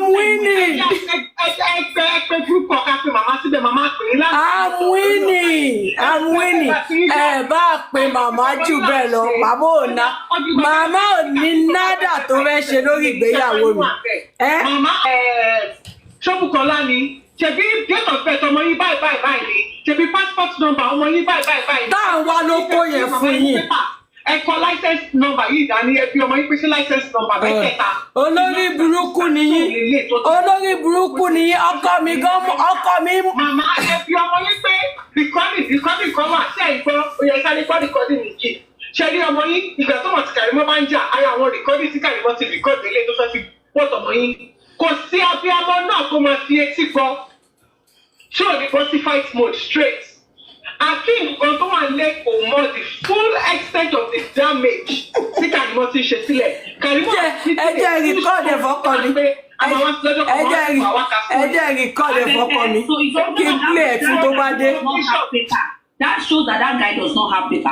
Actually, maybe that guy went to America on the visiting or whatever visa. But when you think you wake up, like Kàrímọ́ ṣe green card for you, only walk away. But when you need kankan, òun ló ṣe ń gba gbogbo ìṣítọ́ mọ̀ fò yìí ṣe. This boy is I beg and mercy, and Kàrímọ́ do not have any intention of doing anything for this guy. Gbàbí ṣe sọ fún yín. Akin wá sí Kàrímọ́ kú olórí ibú olófò ọmọ. Allah, this means that deportation, the day ground, no be say na play. The day ground, the full story. You know, I'm saying, nípele ni o. That deportation paper, I go bring am, we go read am live. Oh, one, let no say. Táwọn wá nìyẹn. Táwọn wá ló ń dún. Táwọn wá ló ń kọ̀ọ̀kan fún yín. Táwọn wá ló ń kọ̀ọ̀kan fún yín. Táwọn wá ló ń dún. Àwọn tó máa kàn ṣe bíi care nínú hospital nurse assistant lọ pé wọ́n ní. Is it HHA or CNA? Yóò bá wà tí ó bá ní jẹ́ kí n pè ní ṣọlá ó yẹ kó ti yí ẹ special tí ò bá ní kò lè ṣiṣẹ́ ọkọ mi ti dé tó bá lọ fi ń ṣiṣẹ́ under the table ló mọ̀ owó. Kàrímọ́ ní ẹ̀ nurse assistant ẹ̀ máa ń mi orúkọ ẹ̀ gbọ́ngbọ́n ló wà ń bẹ̀ so wọ́n ló ti ní ìkọ̀kọ̀. Sorry, Kàrímọ́, you are exposing a lot. Kàrímọ́, you better stop. ẹ̀yin lẹ máa stop fún mi ẹ̀yin lẹ máa stop. Ẹ̀yin lẹ máa stop. Wàláì ẹ̀yin lẹ máa stop. Kí ni ìmọ̀ aláàbí bí? Tí ó bá láòdù kò ní dá fún gbogbo yín. Àtẹ̀yìn àti Jùmọ̀kẹ́ kò ní dá fún yín. Ó kó sí bolí ìjà asylum ló ṣe. Ṣé ẹ gbọ́? Tí ò bá ṣèwé fún. Ṣé ẹ gbọ́? Ṣé ẹ gbọ́ asylum? Ṣé ẹ gbọ́ wọn? Àti wọ́n kì í. Oníjókòó sí Kàrímọ́ náà á tó lọ́nà. Olùkọ́ gbígbà tó bá ṣàṣàyàn. Tó bá jẹ́ pé asylum ló ṣe tó dẹ̀ ṣe ń hope pé òun lè fi Kàrímọ́ ṣe ìwé and all that àpò máa ṣì jókòó pa síbẹ̀ náà. Ọmọ tó bá yẹ asylum ló ṣe kò ní jókòó ti Kàrímọ́ because ọmọ pé gbogbo owó òun ó wà lọ́wọ́ òun kò ní ká gbogbo ṣe. A lọ wá lómi tó máa fẹ́ a lọ fún wá lómi tó máa fẹ́ náà. Ṣùgbọ́n tó ní Kàrímọ́ ti dé bọ̀bọ́ ìmọ́lẹ̀ láti Nàìjíríà kó tó mú wọlé. Ó dẹ̀ ẹ́ gbogbo ṣé Àdìgà ogun abẹnú gọ̀ǹgọ̀. Kàrímọ́ mọ̀ pé ó máa fẹ́ padà fi òun lẹ̀ ló ṣe ṣe gbogbo nǹkan tó ṣe fún yẹn so that kò ní lè fi ilẹ̀ at the end of the day. Ó dùn mí pé àwọn ọ̀rọ̀ àwọn ọ̀bẹ́jì yẹn. Ẹdúró mọ́ ní Áfíríkà ó dùn mí pé kí ni yorùbá kan màmá yẹn sọ fún mi ní àná wípé nígbà tí mo ní àwọn ọ̀bẹ́jì wọ́n á gbé wọn síta sáyé. Màmá yẹn ní mi ní parọ́ fún ẹ ìyá mi ò mọ́ náà mú ẹ o. Mi ò mọ́ náà mú ẹ o. Akeem ló ní òun mú ẹ. She called the mother of those twins to come and talk to me, to come and beg me. I actually know what they are doing. You know, I've been saying this. And Pinky, do you remember I said this on Anita's car from sometimes last month or 2 months ago? He knew what he was actually doing. No one pretend me. Ayé Kàrímọ́ ti bàjẹ́. Ẹ ṣe bá yé mi ni. Ṣe bá yé mi ni. Ṣẹ́jú mẹ́ta ló lò lọ́wọ́. Yeah. Kò dẹ̀ lè rí ìwé kọ̀ọ̀kan ṣe l'Amẹ́ríkà. No, marriage now. All depends lórí criminal case. Only abuse Kàrímọ́ tí ó bá ti nà tí wọ́n rí traces pọ̀ nà. Kàrímọ́ tó mẹjọ́ bẹ̀rẹ̀ rò Kàrímọ́. Amẹ́ríkà ò bad náà bẹ́ẹ̀ yẹn wọ́n máa mọ̀ tó bá nà náà. Àwọn wèrè wọ́n ń pa wọ́n ń pín àwọn náà lọ pa wọ́n lọ ń dá. I could remember when I was doing DSP then similar thing ṣẹlẹ̀ ní house mi. Bẹ́ẹ̀ pé bọ̀bọ̀ client complain pé. Kàrímọ́ ṣé ìyá Kàrímọ́ dẹ̀ mọ̀ òun náà dẹ̀ mọ̀ ìyá Kàrímọ́ náà dẹ̀ máa fetí ẹ̀ gbọ́ gbogbo eléyìí. Wọ́n wá find out. Ìyá Wunmi náà dẹ̀ máa fetí ẹ̀ gbọ́ gbogbo eléyìí. Níṣọ́ yẹn dáadáa, wọ́n wá padà realize pé kò sí kankan tí bọ̀bọ̀ yẹn ṣe wọn ò rí traces kí wọ́n ò rí anything. Mo ní ìyá Wunmi náà á dẹ̀ máa fetí ẹ̀ gbọ́ eléyìí inú á dẹ̀ máa dùn. A máa kí wọn pé wọ́n kárí ọmọ ọ̀dọ́ rere. Bí a bá tún charge, that means pé Kí ignore wọn kẹ̀. Ẹlẹ́yà wọn yìí dùn gan. tó bá fẹ́ kò lè ṣiṣẹ́. Ẹlẹ́yà wọn yóò dùn. Ẹ jẹ́ ká wo ẹlẹ́yà wọn. Ẹ jẹ́ ká wo ẹlẹ́yà wọn. Bẹ́ẹ̀ ni ò lè ṣe é ní èèyàn. Thank you, Yellow Sis. Thank you, ma. Ẹ jẹ́ ká máa kó fún. Ẹlẹ́yà wọn pọ̀ ẹ jẹ́ ká wo ẹlẹ́yà wọn. Ẹ jẹ́ ká wo ẹlẹ́yà wọn.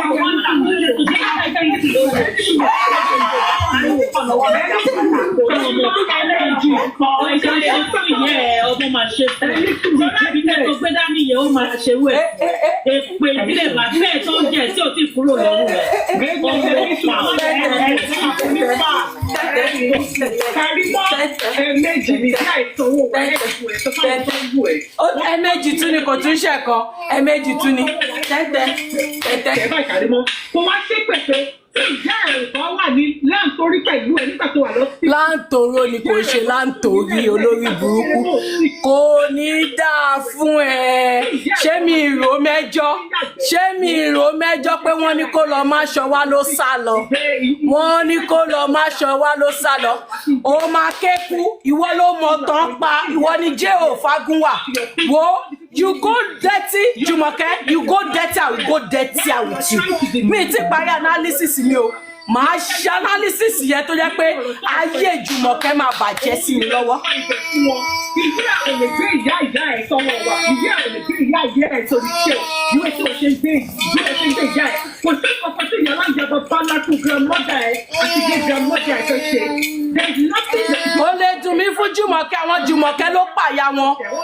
Lọ bí Jùmọ̀kẹ́ ikú tó pa Ìyábọ̀. Àwọn Jùmọ̀kẹ́ ló pàyà wọn, wọ́n ti ìyá wọn ṣubú níbi tó ti ń jà níyà wọn bá kú. Àwọn Jùmọ̀kẹ́ ti ìyá tó bí wọn ṣubú níbi tó ti ń jà, ibẹ̀ níyà wọn ti kú. family analysis yẹn. Lọ bí Jùmọ̀kẹ́ ikú tó pàyà ẹ̀. Pé kò ṣe wàyà tí mo lè kọ́. Lọ bí Jùmọ̀kẹ́ ikú tó pàyà ẹ̀. Ọ ń jà lọ́wọ́ ìyá yẹn fẹ́ láwọn. Lọ́ba tí ìyá nìyá bá kú. Ọ̀gá ìṣọ̀gbọ́n àìsọ fún wọn láti ẹ̀dí kọ̀ ẹ̀ lọ́mọ. Torí ẹ̀ ló ṣe yọ nọ́mbà tí wọ́n ti nọ́mbà tó ń lò. Torí ẹ̀ ló ṣe jù lọ́wọ́ ìgbọ́sẹ̀ sí òun nọ́mbà family. Jẹ́pẹ́ ní family tó bá wọlé ní bó ṣe ń bá wọn ṣe tó máa ṣe ní ìtàkùn fún wọn ní nọ́mbà. Lọ bí Jùmọ̀kẹ́ ikú tó pàyà bọ̀ ikú tó pàyà tó bí lọ́mọ lọ bí. Wọ́n ti ìyá wọn ṣubú wọ́n ń jà lọ́wọ́ ìyá wọn fẹ́ láwọn. Lọ́ọ̀tì ṣubú ni ìyá bá kú. Àbí bá family ti kọ̀ ẹ́, àwọn family bàbá ẹ̀ wọ́n ti kọ̀ ẹ́. Ẹ fẹ́ kéku ni mo sì ń gbé yẹn bọ̀ tí máa analyse ẹ̀ láyé ọ̀tọ̀. Ẹ fẹ́ kú. Ìyẹn náà wà nílẹ̀. Gbogbo document tó fẹ́ fi deport ọkọ ẹ̀ ó wà nílẹ̀. Gbogbo bó ṣe ń plan, gbogbo bó ṣe ní ìyá ọkọ ẹ̀ ń jẹ́ aṣọ ẹ̀. Gbogbo bó ṣe ní wọ́n ń dọ̀ ìyá ọkọ ẹ̀ nígbà kan níbi ice cream store. Evidence dà. Evidence dà. Information ti ìwà ìbanilórúkọ jẹ́. Ẹ ti lulẹ̀. Ẹ ti lulẹ̀. Àwọn sójà kan lọ lọ ìyọ́pọ̀ ẹ̀ka kàrí. Ẹ ti lulẹ̀. Ẹ ti lulẹ̀. Èmi ti bí ọkọ mi ó ní sójà kankan olùyá o. Èmi ó ṣe sọ ni mo ṣe ń gbọ́ yìí. Mo dẹ̀ bí ọkọ mi ó ní sójà kankan olóhùn. Gbé evidence sà. Tí bá dẹ̀ jọba ṣe let him go. Kí ló kọ ẹ̀ ṣe bọ́kọ mi? Èmi ni mo ní ọkọ mi. Èmi ni mo ní ọkọ mi. Bóhùn mi máa tú lọ́rùn. Kàrímọ́ infection wo ló tún ìpàkì jẹ́ kàmọ́ ṣé gbólórí àmì àbí sáfìlókòkò. Ṣùgbọ́n ìtàkó sọ fún wa. Eléyìí dùn bàjẹ́. Ó dùn. Wàá kékú. Abẹ́fẹ́. Ó máa kékú. Mi ní fi wọ́n lẹ̀ wo màá fàwọn tú báyìí. Mi ní fi wọ́n lẹ̀. Mi ní fi wọ́n lẹ̀ bẹ́ẹ̀ gbé ọwọ́ sáwọn ọmọ mi. Bẹ́ẹ̀ ṣe nǹkan kan sí mi, Wunmi gan ní farare. Bẹ́ẹ̀ ṣe nǹkan kan fọ́mọ mi, wo Wunmi Liam òkú lẹ́lẹ́jà ń tà. Òkú Liam lọ́ máa bẹ́ẹ̀ sí. Wọ́n á bẹ́ẹ̀ sí Liam kan tó sin Mohbad fún ẹ. Jókòó èwo, ṣé jókòó ajájá? Ṣé jókòó ají ajá? Má bọ́ pọ̀ mi. Àpínà ooo. This matter is so long. As you can see, it's a long one. I do not know what I don't know what lessons you have learned from this, but I have learned a lot. If you are into this that we do, you must have learned one or two things in life. If you have not, then it means you are not really conscious of what you're doing. I am sure you must have learned something. That family is a mysterious one. Yeah, I do know that at times good people come from terrible family.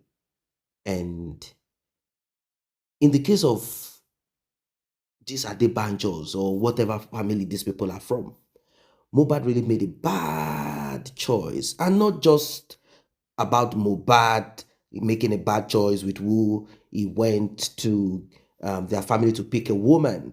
Also, his own foundation is so faulty, very faulty. You know, the issue with daddy and mommy and the eventual display of mommy. I no see mommy, 10 years, I no see mommy. Now, that could have been like, okay, anything could have happened. Anything could have caused that. But if a mother can stand behind the prime suspect of the demise of her own son, or because she wants to inherit all for herself, then you should understand what we are dealing with. Karima said it, and it shocked a lot of people. He said, look at the resemblance between Wunmi's father and my mother. You realize that they are relatives, they are cousins. And I told you guys that Yoruba do not marry relatives. Maybe other cultures do.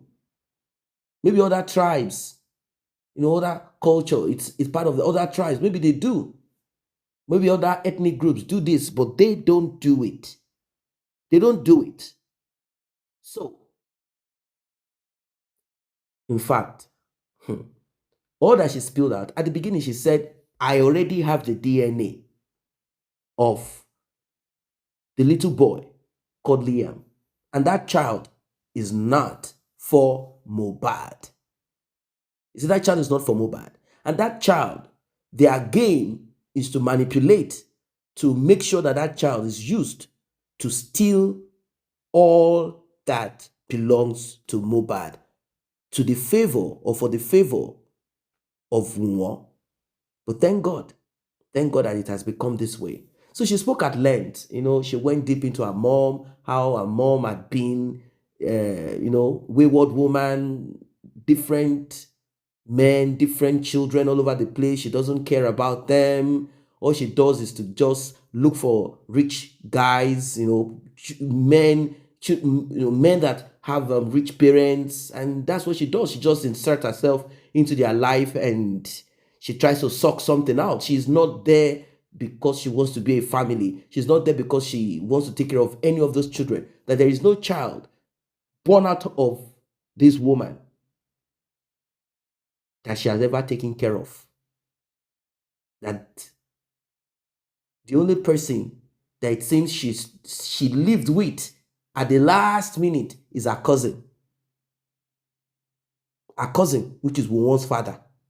Can you imagine? That is why Wunmi's father had stayed underground. He never showed his face all through this journey so far. So behind the scene, Wunmi's mother in the US, you all know that it is Karimo that helped her to get there. She pays certain people or gives information to certain people to come online to say certain things about Karimo. Well, they simply, stoke the fire of Karimo because she took time to analyze it from the beginning to the end. How mommy met daddy. How it was just a one-night thing. Like, hey, what's up? How are you? I'm fine. Oh, I live here. Will you come around? Boom. She got pregnant. She went through that journey. And the painful part of it is that later in life, while she was growing up, her mom will still come to see her father to just collect money. And then, la pio, receive a little bit of, just a little bit of benching / strafing. Once she's done with that, she goes. That her mom will not even ask about her or even come to see her. That she met her mom several times. But she didn't know that this is my mom. That her mom never introduced herself to her like, hey, I'm your mom, how are you? Are you fine? This and that. Nothing of such. And during that period, she said, do you know that my mom was also pregnant? That all of those children, all of them, meaning her siblings, they must get DNA done. So, are you not are you not beginning to understand what we are talking about? It's the same thing, the repetition of the same thing. Repetition of the same thing. Wunmi is now being asked for DNA. That same DNA is what Karimo is talking about. That DNA must be done to find out who is whose father. Because during that period, she said her mom was active all over the place. So we don't know who is who. That's what she's saying. That her mom is a terrible person. Well,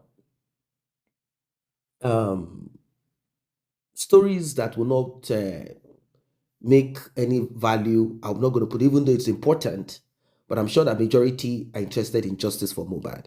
So I won't go into the length of some other things that she shared about her mom, but I'm sure you guys understand the picture. You understand the kind of family that Mohbad got into.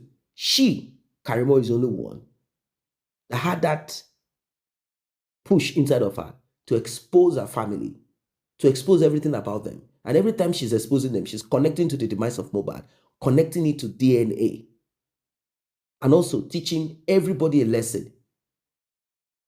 Also men, saying, look, do not allow that thing in between your leg control you before you go and eat pepper soup. Before you go and eat pepper soup. Before you go and draw something into your life that will finally disrupt and destroy you. Be careful. He said, look at my mom. Look at the kind of person she is. Everywhere she goes into, it is destruction. Anywhere she goes into, destruction. I had to stand my ground strong. If not, she was ready to destroy my life too. She said, if I had married my previous boyfriend that my mom was forcing me to marry, the guy is no longer alive now. He passed away mysteriously. What would they have said? They would say me, Wunmi, and maybe the rest of the siblings once they get married. It's like the woman is always trying to channel our children, channel our own life in a direction of destruction. He said, when you say destruction, point to my mother, that woman, she is the brain box of the demise of Mohbad, and also the conspiracy to lie on justice for Mohbad, and also the DNA.